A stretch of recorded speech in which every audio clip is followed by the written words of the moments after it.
What up, players? It's Warboss Tay up in this mode. I got a little follow-up, fluffy follow-up to my Night of the White Wolf tutorial. For those of you who are considering getting these guys into your Empire army, they use the two-handed hammers or two-handed weapons in battle. They're otherwise just like regular knights. I don't know if I think you have to trade in their shield, so you can't give them a shield even when they're not in combat. But I found in an old book of mine from Warhammer Fantasy Roleplay 2nd edition called The Tomb of Salvation. Let me just give you a little peek at the cover. Oh, awesome. Sorry, limited table space. Great unclean one mouth and Nurgle flies. I was reading through it, looking for, different fluffy things to make, to insert into my videos, and I found this great little section on the Holy Orders, which talks about holy warriors, knights that fight for religious orders, and the Knights of the White Wolf are right at the top, and they've got this great little picture of one of them charging into battle. I'm crazy and I like to drink beer and ale and kill things. So let me read you from it. This might stir some creative juices in your mind, or inspire you to include these awesome warriors in your Empire army. So it says their patron deity is Ulrich. The primary chapter house is the High Temple of Ulrich in Middenheim. The Grand Master is a guy named Rain Volkard. And let me read you a little bit about one of their characters later. And their colors are red and silver with wolf skins. So just like we have here. And this guy's wolf skin right here on the back. Okay, so this character that I'm going to read you, which you can include in your army as like a captain or a sergeant or whatever you call the promoted guys. Kynir Racefield is the youngest captain in the Knights of the White Wolf at just 24 years of age, a distinction that has earned him both the admiration and jealousy of his subordinates and rivals.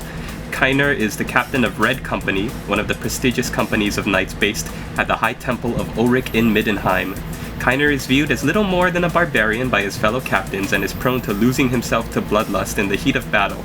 However, they cannot dispute that he commands total loyalty among his men, driving them ever onwards to greater and greater deeds. And it is said that had it not been for Kynir's bravery, the list of white wolves lost during the siege of Middenheim would have been even longer. So as you can see, the Knights of the White Wolf played a big part in the siege of Middenheim in the Storm of Chaos campaign, which is felt even in Warhammer Fantasy Roleplay, even though they're kind of retconning it or taking it out of the official history of Warhammer Fantasy battles.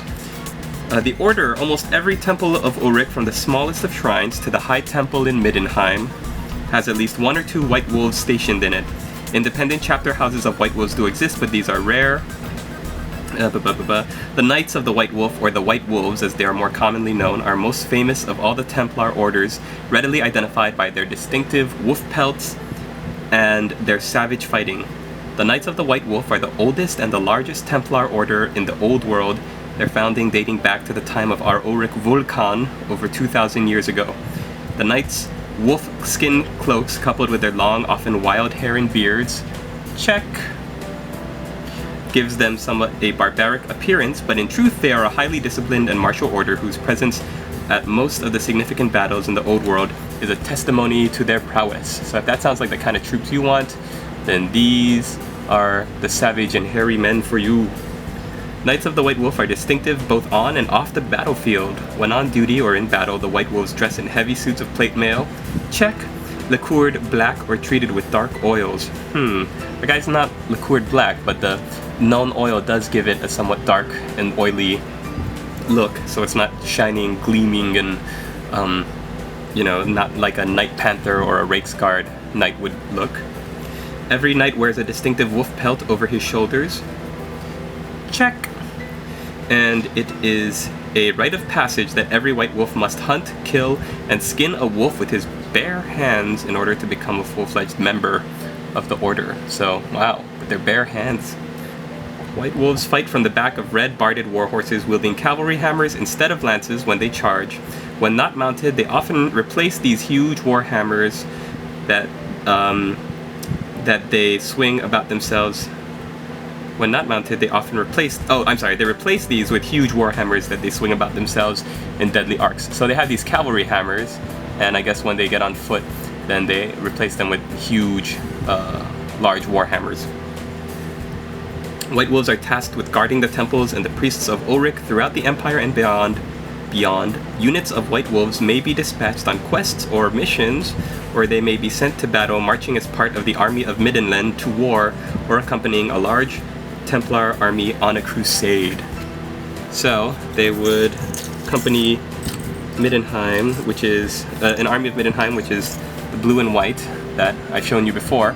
But yeah, striking look of these guys on the field, great background fluff, and yeah, I think if you get these guys in your army, it'll look great, it'll feel great, you'll get lots of oohs and ahs from your opponent and other people who happen to be hanging out. So thanks for indulging me, just wanted to do a little fluff hunting today, and we'll see you in the next one.